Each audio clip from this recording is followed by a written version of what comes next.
बिस्मिल्लाहिर्रहमानिर्रहीम। अस्सलामुअलैकुम।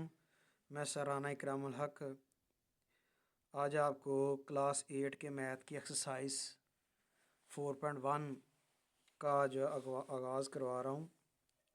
उम्मीद है आप पूरी दिलचस्पी और तवज्जो के साथ इन जो है वो क्वेश्चंस को समझेंगे और उसकी भरपूर प्रैक्टिस करेंगे और अल्लाह करे आपके जो आने वाले इम्तहानात हैं उसमें आपको शानदार कामयाबी नसीब हो। तो हम एक्सरसाइज शुरू करते हैं जी। 4.1 क्वेश्चन नंबर 1 है, a book seller offers a discount of ₹45 on purchasing 5 books, find the discount on 18 books. तो इन क्वेश्चंस में ये सारी जो है वो वर्ड प्रॉब्लम्स हैं और इनको क्वेश्चन को समझने के लिए पहले सेंटेंस में काफ़ी चीज़ें एक्सप्लेन कर दी होती हैं। तो हम ये पहले एक दो पॉइंट जो सीखेंगे, उसके बाद ये क्वेश्चन को सॉल्व करेंगे।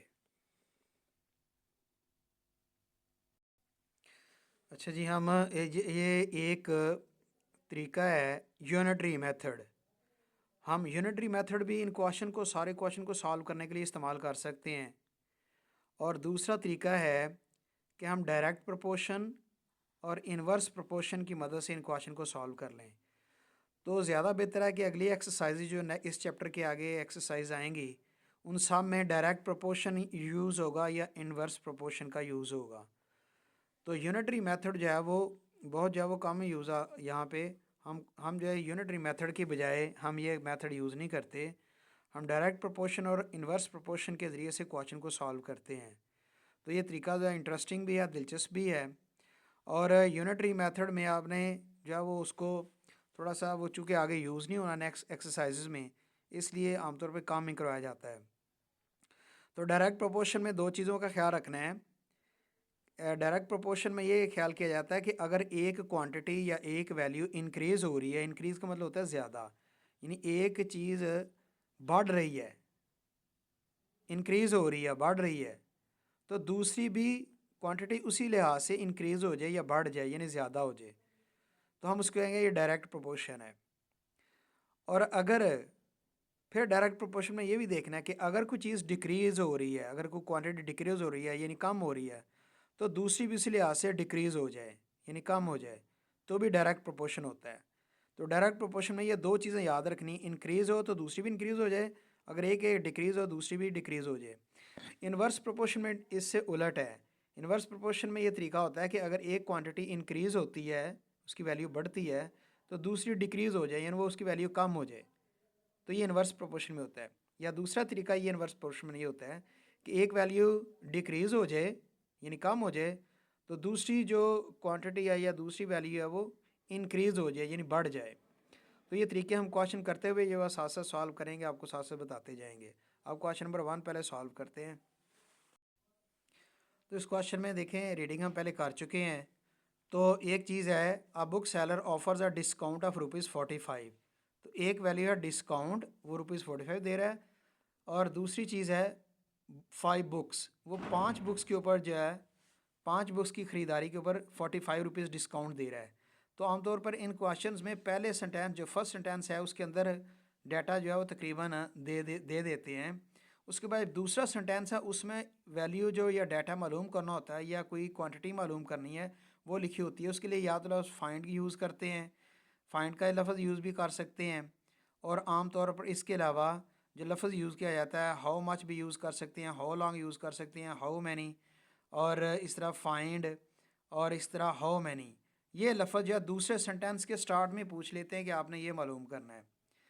तो आगे फाइंड द डिस्काउंट, अब डिस्काउंट फाइंड करनी है, यानी पहले डिस्काउंट दी हुई है, इतनी डिस्काउंट है, फिर दूसरे में डिस्काउंट सेंटेंस में फाइंड करनी है। और साथ बताया हुआ है कि 18 बुक्स हैं। तो जो मालूम करनी होती है हम उसको लेट कर लेते हैं, एक ही छोटा सा सेंटेंस पहले लिखते हैं, let the discount be x. उसके बाद इसे दो कॉलम बना लेते हैं, डिस्काउंट का और बुक्स का, उसमें वैल्यू पुट करके सोल्यूशन करते हैं। तो ये सोल्यूशन हम कर रहे हैं। तो दूसरे सेंटेंस के स्टार्ट में पता चल गया फाइंड द डिस्काउंट, तो हमने लेट कर दिया, let the required discount be x, हम उसको लेट कर लेते हैं कि वो एक्स है जो हमें मालूम करनी है। अब हम डिस्काउंट और बुक्स का जो अलग अलग कॉलम बनाते हैं, डिस्काउंट है एक कॉलम, एक बुक्स का है, तो पहले सेंटेंस में जो वैल्यूज़ दी है, डिस्काउंट 45 रुपीज़ की है और वो परचेज़ करते हैं 5 बुक्स, तो 5 बुक्स हैं, तो बुक्स के कॉलम ने 5 लिखा। आगे फिर फाइंड द डिस्काउंट, फिर डिस्काउंट के कॉलम में हमने फाइंड करना है, वो हमने लेट एक्स भी किया हुआ था, तो डिस्काउंट वाले कॉलम में लिख देते हैं एक्स। और ऑन 18 बुक्स है तो यहाँ पे 18 बुक्स लिख लेंगे। अब देखें इसको सॉल्व कैसे करते हैं।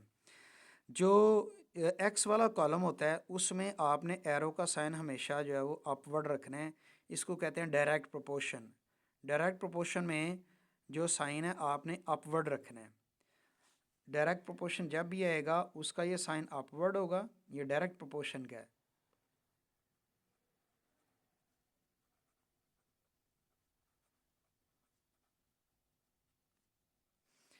और जिसका साइन जब एरो साइन डाउनवर्ड होगा उसको इन्वर्स प्रोपोर्शन से हम जब वो डिक्लेयर करेंगे, ज़ाहिर करेंगे।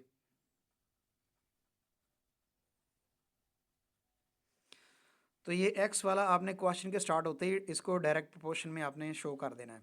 अब दूसरा जो होता है कॉलम, हम इसे देखना होता है कि ये डायरेक्ट प्रोपोर्शन में आएगा, ये इन्वर्स प्रोपोर्शन में आएगा। अब ये तरीका होता है कि ये देखिए बुक्स वाले कॉलम में जो ये एक्स वाला कॉलम नहीं बल्कि जो दूसरा होता है उस कॉलम से हम शुरू करते हैं। 5 बुक्स हैं और उसमें डिस्काउंट मिली है 45 रुपीज़, यानी आप देखें कि 5 किताबें ख़रीदी हैं और डिस्काउंट 45 रुपये मिली है। अब हमने क्या किया, देखा कि बुक्स जो हैं वो उन्होंने इंक्रीज़ कर दी कि बुक्स, उन्होंने कहा 18 बुक्स हमने ख़रीदनी है, तो 18 बुक्स ख़रीदेंगे। पहले बुक्स 5 पे 45 डिस्काउंट मिलता है, अब बुक्स हमने ज़्यादा कर दी, ये क्वांटिटी हमने ज़्यादा कर दी तो ये डिस्काउंट भी ज़्यादा मिलेगी फिर, यानी ये क्वांटिटी अगर ज़्यादा होगी, एक क्वांटिटी ज़्यादा हुई है 18, तो दूसरी क्वांटिटी भी उसी लिहाज से ज़्यादा हो जाएगी। जब एक क्वांटिटी ज़्यादा हो दूसरी भी ज़्यादा हो जाए उसी लिहाज से, तो वो डायरेक्ट प्रोपोर्शन होता है, हम उसका एरो ऊपर की तरफ लगाते हैं। फिर इसको लिखने का तरीका ये होता है कि ये जो एरो का ये जो साइड है इसको टेल कहते हैं, और जिस तरफ ये एरो का हेड बना हुआ है तो इसको आप कहते हैं कि हेड है, ये टेल है और ये हेड है। तो टेल को आपने पहले लिखना है, टेल वाले नंबर को एक्स को ऊपर लिखना है और ओवर में 45 नीचे लिखना है, फिर इक्वल लगाना है। फिर उसके बाद इस तरह से ये टेल वाले नंबर को ऊपर लिखना है 18 और ओवर में जो हेड वाले नंबर को नीचे लिखना है, ये तरीका लिखने का। तो उसके बाद ये 45 जो है यहाँ डिवाइड हो रहा है, दूसरी तरफ जाके मल्टीप्लाई हो जाएगा, एक्स जो है ना इक्वल टू 18/5 मल्टीप्लाई 45, तो 5 1 द 5, 5 9 द 45, तो 18 को 9 से मल्टीप्लाई कर लें तो 162 आता है, इसके साथ आप रुपीज़ लिख देंगे, ये आंसर है। इस तरह से ये छोटे छोटे क्वेश्चन जो है ये आपने इस तरह सॉल्व करने हैं। नेक्स्ट पार्ट करते हैं। Question 2, cost price of banana is ₹50 पर डज़न। ये फर्स्ट सेंटेंस कंप्लीट होता है। सेकंड सेंटेंस के साथ ही जो है ना जो क्वेश्चन फाइंड करना होता है वो साथ ही बता देते हैं। Find the cost price of 2.5 dozen bananas. तो क्वेश्चन में ये बताया है कि बनाना है, बनाना उसकी जो कीमत है वो 50 रुपये है पर डज़न, यानी एक दर्जन की। तो डज़न में कितने चीज़ होती है, होती है 12, 12 बनाना है 12। तो इन 12 जो बनाना की जो कीमत है वो है 50 रुपये। तो कहता है अब ये कीमत बताएं कि अगर हमने 2.5 डज़न लेनी हो, 2.5 डज़न का मतलब है 2.5 दर्जन, यानी 30 बनानास वो हमने लेने हैं, तो उसकी कीमत क्या होगी। तो ये अब देखें कि हम इसे जो फाइंड द कॉस्ट है, तो कॉस्ट को हम जो कॉस्ट प्राइस को हम जब वो फाइंड करना है तो लेट द कॉस्ट प्राइस भी हम जब एक्स रख लेते हैं, एक कॉलम तो हो जाएगा कॉस्ट का, दूसरा कॉलम जो है वो हो जाएगा बनाना का।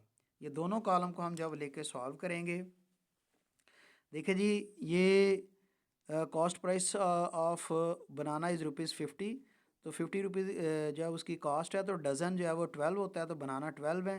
फाइंड द कॉस्ट प्राइस, तो फाइंड करनी है वो कॉस्ट प्राइस एक्स है ऑफ 2.5 डज़न। तो 2.5 डज़न का मतलब क्या होता है, यानी 2.5 को आप 12 से मल्टीप्लाई कर दें तो वो 30 बनाना आ जाते हैं, तो आपने 30 यूज़ करना है। अब हम चेक करते हैं इसमें डायरेक्ट प्रोपोर्शन इन्वर्स प्रोपोर्शन में ये कॉलम जो है जिसमें एक्स आता होता है उसको तो हम डायरेक्ट लिख देते हैं, एरो साइन अपवर्ड करते हैं। इसको चेक करेंगे कि ये डायरेक्ट है ये इनडायरेक्ट है, ये वाले कॉलम। अब 12 बनानास की जो कीमत है वो 50 रुपये है, यानी 1 डज़न यानी एक दर्जन है, या एक जो है वो 12 केलों की कीमत 50 रुपये है। अब केले बढ़ गए, यानी बनाना जो अब 12 से अब 30 हो गए। तो जब 12 बनाना थे तो 50 रुपये कीमत थी, तो अब जो बनाना 30 हो गए हैं, तो 30 जो है ज़्यादा होने से तो इसकी कॉस्ट प्राइस भी ज़्यादा होगी। तो ये होगी डायरेक्ट प्रोपोर्शन। इसी तरह से हम जब डायरेक्ट प्रोपोर्शन लिखने के बाद एरो साइन के मुताबिक वैल्यू पुट करेंगे। एक्स जब ये टेल वाला है नंबर जो है वो ऊपर रखेंगे, नीचे 50, फिर इक्वल में ये भी इस तरह से 30 जो है वो ऊपर रखेंगे और ओवर 12 जो है वो डिनोमिनेटर की शक्ल में लिखेंगे। अब इस तरह से ये 50 डिवाइड है, उधर जाके मल्टीप्लाई हो जाएगा, 30/12 मल्टीप्लाई बाय 50। फिर आप कैंसलिंग बेशक कर लें, 6 के टेबल में कैंसलिंग होती है, 6 2 ज़ा 12, 6 5 ज़ा 30, फिर ये 2 पे कैंसिल हो जाएगी, 2 1 ज़ा 2, तो 2 ज़ा 4, ये 1 आएगा, 2 5 ज़ा 10। तो 25 को आपने मल्टीप्लाई करना है, 25 को मल्टीप्लाई करें 5 के साथ, तो ये रुपीज़ आ जाता है 125, ये इसकी कॉस्ट प्राइस आ जाती है। क्वेश्चन 3 है जी, cost of 5 kilogram apples is ₹400, यानी 5 किलोग्राम एप्पल हैं तो उसकी कीमत है 400 रुपये। Hasan buys 12 kilogram apples, Hasan 12 kilogram apple ख़रीद लेता है and gives a note of ₹1000 to the shopkeeper, और दुकानदार को 1000 रुपये का नोट दे देता है। How much money will he get back from the shopkeeper, वो दुकानदार से कितने पैसे जो है उसको वापस हासिल होंगे, वापस मिलेंगे। यानी ऐसे असल में हमने बाकी कॉस्ट प्राइस मालूम करनी है कि उसकी कॉस्ट कितनी है, फिर बाद में जो उसने 1000 दिया है उसमें से उसको बाकी कितने बचेंगे। तो हम जो है पहले let the cost let the required cost जो है लिखते हैं, let the required cost be x है। फिर इसके बाद हम दो कॉलम बनाते हैं, एक कॉस्ट का कॉलम बनता है, यानी हमें जो कॉस्ट जो है उसकी बनती है यानी रुपीज़ में, कॉस्ट को रुपीज़ में लिख सकते हैं। और फिर ये एप्पल्स है, दूसरा उसने साथ ही एप्पल्स यानी क्वांटिटी दे दी, चीज़ दे दी है, तो एप्पल्स की क्वांटिटी जो है वो हम साथ लिखेंगे 5 किलोग्राम, एप्पल्स को हम केजी लिख लें, तो कॉस्ट को RS रुपीज़ में लिख सकते हैं। तो अगर कॉस्ट भी अकेला लिख लें ठीक है, एप्पल भी लिख लें अकेला ठीक है। तो ये क्वांटिटी साथ जो लिखने से ये फ़ायदा होता है कि चलो पता लग जाता है कि ये क्या क्या जो है वो क्वांटिटी के इसका यूनिट क्या है। देखें जी, ये कॉस्ट ऑफ 5 किलोग्राम एप्पल्स है, तो एप्पल्स 5 किलोग्राम है, इस कॉलम में आ रहे हैं, और इसकी कॉस्ट है 400, वो यहाँ लिख दी। हसन बाइस 12 किलोग्राम एप्पल्स, तो हसन जो है वो 12 किलोग्राम एप्पल्स ख़रीद लेते हैं। अब जो है वो उसकी जो है वो कॉस्ट कितनी है ये अभी नहीं पता, लेकिन वो शॉपकीपर को 1000 दे देता है। वो हम बाद में उसको वो सॉल्व करेंगे, पहले हम देख लेते हैं कि ये एक्स वाले कॉलम को जो है वो हम डायरेक्ट प्रोपोर्शन में ज़ाहिर कर देते हैं। अभी देखेंगे दूसरा जो कॉलम है ये डायरेक्ट है, ये इन्वर्स है। अगर 5 किलोग्राम एप्पल हो तो उसकी कीमत 400 रुपये है। अब हम 5 किलो एप्पल की बजाय हमने 12 किलो एप्पल लेने हैं, तो लाजमी बात है एप्पल हमने ज़्यादा ख़रीदने हैं तो इसकी कीमत भी ज़्यादा होगी। तो एक क्वांटिटी इंक्रीज़ होने से दूसरी क्वांटिटी भी इंक्रीज़ हो रही है, तो ये डायरेक्ट प्रोपोर्शन होगा। तो इसकी टेल वाला नंबर ये जो टेल वाला है इसको एक्स को ऊपर लिखेंगे बटे के ऊपर, और नीचे जो है वो 400, इस तरह से इक्वल में 12 ऊपर आएगा टेल की वजह से, और ये हेड जो है इसका एरो का वो नीचे आएगा 5। अब 400 यहाँ डिवाइड हो रहा है, उधर जाके मल्टीप्लाई हो जाएगा, 12/5 मल्टीप्लाई बाय 400। अब कैंसलिंग कर लें, 5 1 ज़ा 5, 5 8 ज़ा 40 और साथ 5 0 ज़ा 0, तो एक्स इक्वल टू 12 से मल्टीप्लाई करेंगे, 12 0 0 12 8 ज़ा 96, तो ₹960 जो है ये आता है आंसर 960। तो अब चूँकि ने उसने 1000 रुपया पे किया हुआ है तो वो उसको क्या मिलेगा, यानी गेट्स बैक, तो उसको वापस क्या मिलता है, 1000 उसने दिया हुआ है, उसमें से 960 उसका जब वो दुकानदार ने पे उसके पैसे जो वो कीमत रख ली है, बाकी 1000 से 940 माइनस करें, 960 माइनस करें तो 40 इसका आंसर आता है, यानी उसको 40 रुपये बाकी जो शॉपकीपर देगा। Question 4, if 12 man can do a job in 20 days. देखिए फर्स्ट सेंटेंस में दोनों चीज़ें उसने क्लियर कर दी कि 12 आदमी हैं वो एक काम को 20 दिन में कर सकते हैं। How long will 10 man take to complete the same job. कहता है उसी काम को 10 आदमियों ने अब कंप्लीट करना है तो उनको कितना अरसा लगेगा। हाउ लॉन्ग का मतलब कितना अरसा लगेगा। तो लाजमी बात है ये पहले दिनों की बात हो रही है तो अब भी यही पता चलेगा कि यहाँ पे उसने कितने दिन लगाएंगे। तो दिन को हम लेट कर लेते हैं, लेट द जो है वो रिक्वायर्ड डेज बी एक्स। उसके बाद फिर हम इसके कॉलम बना लेते हैं और कॉलम हम बनाएंगे। एक तो कॉलम मैन का बनेगा, फर्स्ट सेंटेंस में बात जो है वो सारी कर देता है, ये इस क्वेश्चन की ये खूबी है। तो दूसरा जो है वो डेज़ का कॉलम बनेगा। तो हमने जो है वो देखें कि let the required days be x हैं, तो मैन जो है वो हमारे पास 12 मैन है क्वेश्चन में दिया हुआ और फिर 20 डेज़ हैं, डेज़ वाले कॉलम में 20 लिखा। हाउ लॉन्ग यानी कितने दिन यानी कितना अरसा उसको उनको लगेगा वो काम कंप्लीट करने के लिए। तो हाउ लॉन्ग यानी डेज़ में हम जिसको लेट भी एक्स किया हुआ था तो वो एक्स लिखेंगे। अब 10 मैन है तो 10 आदमी उसी काम को कंप्लीट करेंगे तो मैन के कॉलम में 10 लिख दें। अब एक्स वाला कॉलम जो होता है वो तो आपको पता है डायरेक्ट प्रोपोर्शन होता है, आप इसको एरो साइन लिख देते हैं। तो दूसरे कॉलम से चेक करना है, देखिए 12 आदमी हैं वो एक काम को 20 दिनों में करते हैं। अब यहाँ पे क्या किया कि 12 आदमियों की जगह अब हम 10 आदमी कर लिए। अब आदमी हमने कम कर लिए हैं तो आदमी के कम करने से हमारा ये कितने दिनों में काम ख़त्म होगा। तो लाजमी बात है जब हमने आदमी कम कर लिए तो कम करने से तो काम में तो ज़्यादा दिन लगेंगे। ये एक क्वांटिटी हमारी कम हो गई यानी 12 से 10 होगी, कम होगी तो दूसरी ज़्यादा हो गई। तो ऐसी जो प्रोपोर्शन होती है ये इन्वर्स प्रोपोर्शन होती है। इसका साइन ऊपर से नीचे की तरफ एरो होगा। अब इसकी जब वैल्यू लिखेंगे तो वैल्यू में हम पहले ये टेल वाला ही लिखना, हमने टेल वाला ही नंबर है, पहले 12 ऊपर लिखेंगे और ओवर में 10 आएगा यानी हेड वाला जो नंबर होता है वो डिनोमिनेटर के नीचे आता है। और इस तरह से ये एक्स है, ये टेल है, तो जब वो टेल के ये ऊपर लिखा जाएगा एक्स और 20 जो है नीचे लिखा जाएगा। अब यहाँ पे 20 जो है डिवाइड हो रहा है इस तरफ जाके मल्टीप्लाई हो जाएगा। तो 12/10 multiply by 20 equal to x है। फिर ये कैंसलिंग भी हो जाएगी, 10 वन ज़ा 10, 10 टू ज़ा 20। तो 12 को 2 से मल्टीप्लाई करें 24 होता है। तो x की वैल्यू हम x को इधर लिख लें इक्वल टू 24 लिख देंगे। तो 24 डेज़ हमें जो है वो काम में लग जाएंगे मज़ीद आदमी काम करने से। तो ये आंसर है। तो क्वेश्चन 5 में if 20 people can do a work in 15 days. तो पहले सेंटेंस में उसने जो है वो शो कर दिया वैल्यू कि 20 लोग हैं यानी पीपल है 20 लोग हैं और 15 डेज़ में ये काम कर सकते हैं एक को। How many more people are required यानी जो मज़ीद जो लोग हैं, हाउ मैनी के बाद देखें मोर का, मोर पीपल, पीपल हमें कितने लोग और चाहिए। Are required to complete the work in 10 days. अब हमने वो काम 10 दिनों में मुकम्मल करना है तो हमें कितने और लोग चाहिए होंगे। तो हमारा जो पहला जो कॉलम पीपल बनेगा, दूसरा जो वो डेज़ बनेगा। तो जो मोर पीपल चाहिए हम वो रिक्वायर्ड पीपल हैं, लेट द रिक्वायर्ड पीपल भी एक्स रख लेंगे। उसके बाद फिर हम ये पीपल और डेज़ का कॉलम बनाएंगे। तो पीपल में 20 लिखेंगे और डेज़ में 15 लिखेंगे और इस तरह से इस क्वेश्चन को सॉल्व करेंगे। तो ये लिखने के बाद फिर आगे how many more people are required, अब कितने लोग और चाहिए। तो पीपल के खाने में जब हमें अननोन वैल्यू जो मालूम करनी वो एक्स है। तो are required to complete the work in 10 days. अब हमने वही काम 10 दिनों में मुकम्मल करना है।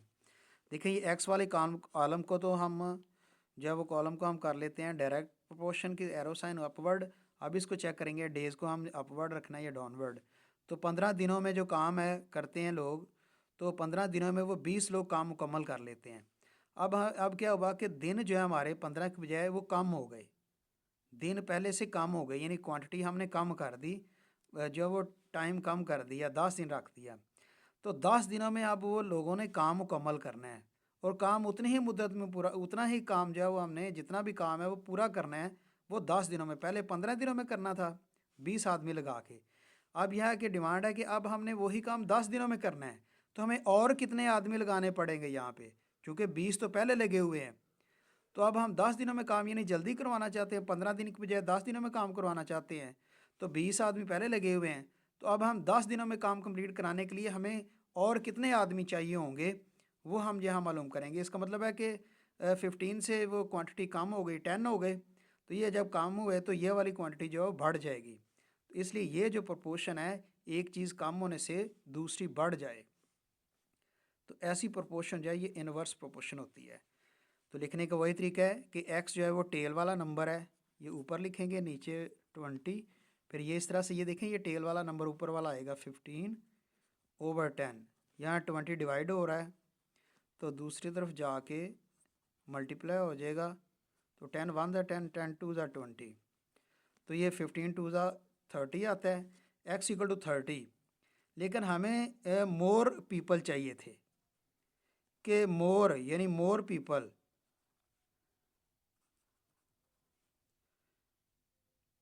रिक्वायर्ड,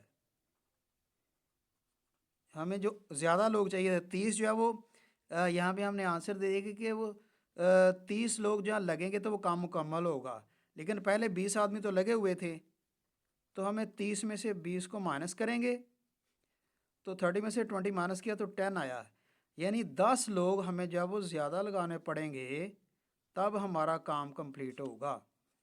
ये आंसर है। क्वेश्चन नंबर 6 है, ये छोटा सा क्वेश्चन है।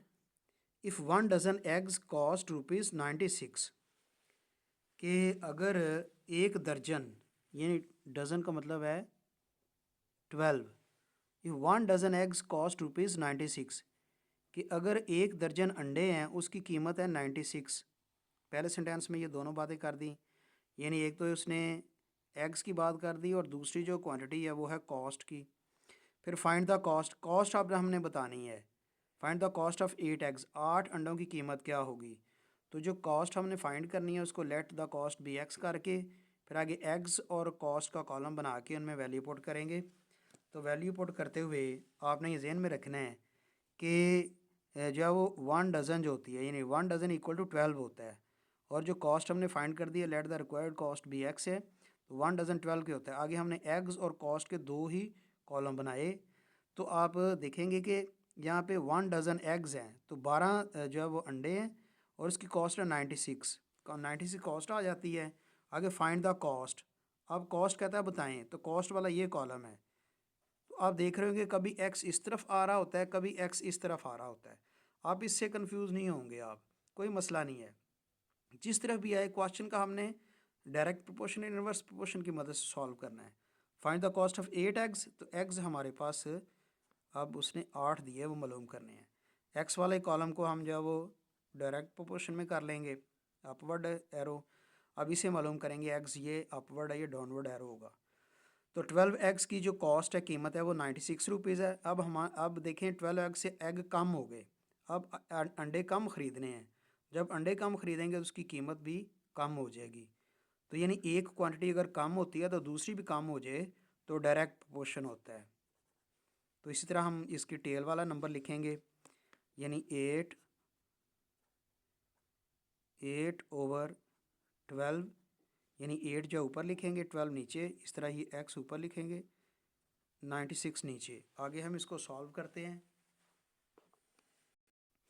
तो 12 यहाँ डिवाइड हो रहा है, उस तरफ जाके मल्टीप्लाई हो जाएगा, ये बल्कि ये एक्स के नीचे ये 96 है, 96 इस तरफ आएगा, 96 जो है डिवाइड हो रहा है, इधर आके मल्टीप्लाई हो जाएगा। तो 8/12 मल्टीप्लाई 96 इक्वल एक्स अकेला बचेगा। फिर ये 12 के टेबल में आपस में कैंसलिंग हो जाएगी, 12 1 12, 12 8 96, 8 8 64। तो एक्स को आप इधर लिख लें और ये जो है वो 64 इस तरफ लिख रहे हैं।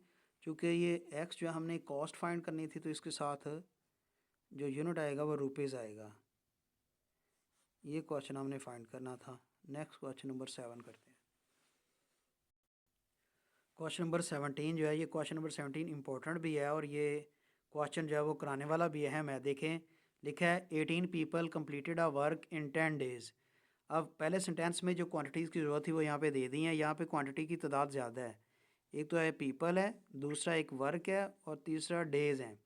तो ये 3 क्वांटिटीज़ इसमें यूज़ होंगी कि 18 लोग हैं, वो एक काम को 10 दिनों में उन्होंने मुकम्मल कर लिया। How many people are required to complete 1/3 of the same work. कहता है वही काम है, वो 1/3 काम है, यानी 1/3, और दिन वही हैं, 10 दिन ही होंगे, तो कितने लोग हमें ज़रूरत होगी वो काम मुकम्मल करने के लिए। How many people are required, हमें कितने लोगों की ज़रूरत होगी वही काम हम कंप्लीट करें। तो 1/3 जो है ना, ये वर्क तो समझे कि ये हमारा वर्क एक जो कोई एक काम था, तो 1/3 जो है ना यहाँ पे ये उस काम का तीसरा हिस्सा हमने मुकम्मल करना है। यानी अब काम मुकम्मल, अब थोड़ा काम हमने करना है। तो कितने लोग जो हमें चाहिए होंगे, तो ये हमने सॉल्व करना है। चूँकि मालूम करना है पीपल, तो लेट द रिक्वायर्ड पीपल भी एक्स है। उसके बाद फिर कॉलम बनाते हैं हम पीपल का, वर्क का और डेज़ का। उसके नीचे फिर वैल्यू पुट कर देते हैं। और वैल्यू पुट करते हुए हम ये ख्याल कर रहे हैं कि ए पीपल के में 18 जो है वो लोग हैं, वर्क जो हमारा 1 है और डेज़ 10 है। आगे how many people are required वो मालूम करने हैं, वो एक्स लिखा। टू कंप्लीट 1/3, 1/3 वर्क जो है, ये 1/3 ये काम है। पहले एक ही काम था, आप इसको ऐसे समझ लें कि मसलन ये कोई एक काम था, ये कोई काम है। इसको बॉक्स को समझ लें कि ये एक काम है। तो इसको 1 हमने, ये होल नंबर है, ये होल है, 1 है ये काम को हम करना है। अब काम आ गया 1/3, यानी काम कम हो गया। कैसे? इसके आप 3 हिस्से कर लें। तो इसका ये वाला जो हिस्सा है ये 1/3 है, ये हिस्सा भी 1/3, ये हिस्सा भी 1/3। ये पहले एक ही काम मुकम्मल काम करना था, अब उस मुकम्मल काम का कुछ हिस्सा हमने करना है, वो काम 1/3 होता है। तो ये बिल्कुल थोड़ा काम रह जाता है। फिर ये कहता है कि हमने वो काम कंप्लीट करना है, और हमारे पास डेज़ टाइम का उसने कोई पाबंदी नहीं लगाई कि वही सेम वर्क हमने करना है उतने ही दिनों में कंप्लीट। तो बेशक डेज़ का यहाँ मेंशन नहीं है, लेकिन हमने सेम वर्क को कंप्लीट करना है, तो डेज़ वो सेम ही होंगे। अब हम देख लेते हैं इसकी प्रोपोर्शन को, चेक कर लेते हैं डायरेक्ट इन्वर्स को। ये एक्स वाला कॉलम ये डायरेक्ट प्रोपोर्शन होगा। अब एक एक को हम वर्क वाले कॉलम को पहले इससे कंपेयर करेंगे, फिर डेज़ वाले को करेंगे। तो वर्क देखें, वर्क हमारे पास एक काम था, उसके लिए हमारे पास 18 लोग थे। जैसे ये एक काम है, मुकम्मल एक काम था, इसके लिए हमारे पास 18 लोग थे। अब काम हमने कम कर लिया, यानी थोड़ा काम हमने करना है, तो उसका कोई तीसरा हिस्सा करना है। तो जब हम थोड़ा काम करेंगे तो हमें लोग भी, कम लोगों की ज़रूरत पड़ेगी। तो जब एक क्वांटिटी हमने कम कर दी तो दूसरी क्वांटिटी भी कम हो जाएगी। आपने इससे कन्फ्यूज़न होना कि ये 1 लिखा है, तो ये नंबर जो है ये 1/3 जो है ये बड़ा लग रहा है, तो ये 1 छोटा है। ऐसा नहीं है, आपको इस तरह से ज़हन में रखना पड़ेगा। 1 होल इस तरह से होता है मुकम्मल काम। फिर उसके बाद 1/3 है कि इसके 3 हिस्से कर लें, तो उनमें से जो एक हिस्सा होगा वो 1/3 होगा, तो वो काम कम होता है। तो हमने जब काम को कम कर लिया, तो हमें आदमी भी, पीपल भी कम चाहिए होंगे। यानी एक क्वांटिटी को हमने कम किया, दूसरी भी कम हो गई, तो ये प्रोपोर्शन भी जो है वो डायरेक्ट प्रोपोर्शन है। फिर इस तरह से तीसरी जो है वो डेज़ है। 10 दिनों में हमने वो एक काम को 18 आदमियों से मुकम्मल करना है। अब हमारे पास 10 दिन ही हैं, दिन 10 ही हैं, लेकिन काम तो हमारा कम हो गया। 10 दिनों में हमारा काम कम हो गया। ये वाली दिनों वाली क्वांटिटी ये वही है, या तो ये भी वही रहती, फिर तो हम कहते हैं डायरेक्ट प्रोपोर्शन है। ये 10 दिन वही हैं, सेम है जो पहले दिन थे। 10 दिन वही हैं, लेकिन काम की मिकदार कम हो गई। तो एक तो ये, फिर दूसरा ये कि 10 दिनों में हमने एक्चुअली कंपेयर इससे करना है कि 10 दिनों में 18 लोग काम करते हैं, वही काम जो थोड़ा सा काम है वो 10 दिनों में ही करना है। तो लाजमी बात है ये इसमें फ़र्क पड़ जाएगा कि वही थोड़ा सा काम जो है अब 10 दिनों में मुकम्मल करना है। तो लोग जो है वो इस हिसाब से हमें, तो वो हमारा जब कम हो जाएंगे, काम कम हो जाएगा, तो हमें फिर आदमी भी कम चाहिए होंगे। अब देखिए यहाँ पे क्वांटिटी में कोई फ़र्क नहीं पड़ता, 10 के 10 हैं, लेकिन यहाँ पे कम हो गए, तो ये प्रोपोर्शन जो है ये इन्वर्स प्रोपोर्शन होगी। इस तरह से हम लिखेंगे, सिर्फ इसको समझाने में टाइम लगा है। एक्स जो है वो ऊपर ही रखना है आपने टेल की वजह से, ओवर 18। चूँकि ये 3 क्वांटिटीज़ हैं, तो पहली क्वांटिटी के बाद एक्स वाली के बाद इक्वल डालना है, फिर आगे 1 है। ये जो 1/3, चूँकि ये टेल वाला नंबर है, 1/3 ओवर 1 आएगा, यानी ये रकम ऊपर आएगी, ये बटे में आएगी। आगे ये मल्टीप्लाई लगाना है जब दो क्वांटिटीज़ आ जाएँ इकट्ठी, तो ये टेल वाला नंबर ऊपर लिखना है, ये हेड वाला नीचे। उसके बाद फिर ये 18 इधर डिवाइड हो रहा है, उधर जाकर मल्टीप्लाई हो जाएगा। तो एक्स इक्वल टू ये 1/3 था ना, इसको पूरा 1/3 कर लें, और ये जो 1 था ये ऊपर जाके मल्टीप्लाई कर दें। तो ये हम कर सकते हैं, 10/10 एज इट इज़ लिखा, ये 18 इधर आके मल्टीप्लाई हो गया। अब हम कैंसलिंग कर लें, 10 को कैंसिल करें, 10 से 10 1 10, फिर 3 को कैंसिल करें, 3 6 18, तो 6 के साथ 1 1 आ रहा है, तो ये जो है 6 आंसर है हमारे पास। तो अब ये देख लें, इन्वर्स पोर्शन हमने 10 डेज़ को देखा था कि काम कम हो गया, तो हमें कम लोगों की ज़रूरत पड़ेगी, पहले 18 जो लोग थे। तो देखिए हम जो काम जो है वो कंप्लीट करने, तो हमें सिर्फ 6 लोगों की ज़रूरत पड़ी है, हालांकि दिन वही थे। तो ये इन्वर्स पोर्शन इसलिए इसे रखा था। अब नेक्स्ट लास्ट क्वेश्चन करते हैं। ये लास्ट क्वेश्चन, 4000 ब्रिक्स कॉस्ट ₹25,000। पहले सेंटेंस में दोनों क्वांटिटी दे दी, ब्रिक्स है, दूसरा है कॉस्ट। तो यानी 4000 जो ईंटें हैं वो 25,000 रुपये में उसकी कीमत है। What is the cost of 9000 bricks. तो वह पूछा कि 9000 ईंटों की कीमत क्या होगी। तो ये हमने फाइंड करना है, वो कॉस्ट है। तो let the cost be, required cost be x है, तो वो हम कर लेंगे।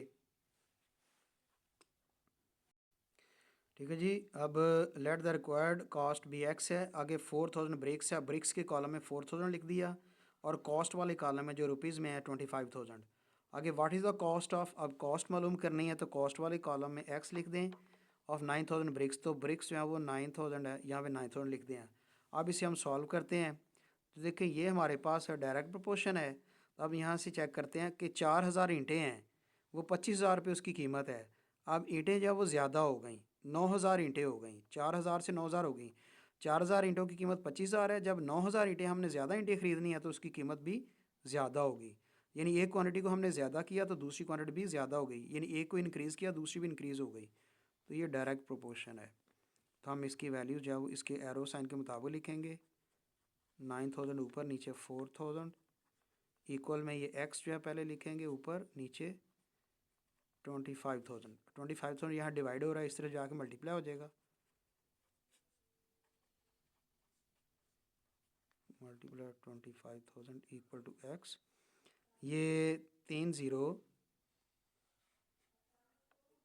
इस 3 ज़ीरो से कट गए। फिर ये हम 4 से ही कैंसिल कर लेते हैं इस नंबर को। 4 1 ज़ा 4, 4 6 ज़ा 24, कैरी 1 गया, 10 हो गया। तो 4 2 ज़ा 8, कैरी 2, तो 4 5 ज़ा 20, आखिर में 0 रहा तो 0 से 0। तो 9 को इससे मल्टीप्लाई करेंगे, तो ये कैंसिलिंग करके 9 से मल्टीप्लाई किया इसको, तो 56,250 आता है। तो एक्स को इस तरफ लिखा, ये नंबर इधर रख लिया, चूँकि ये कॉस्ट था तो रुपीज़ में लिख के ये आंसर हो गया।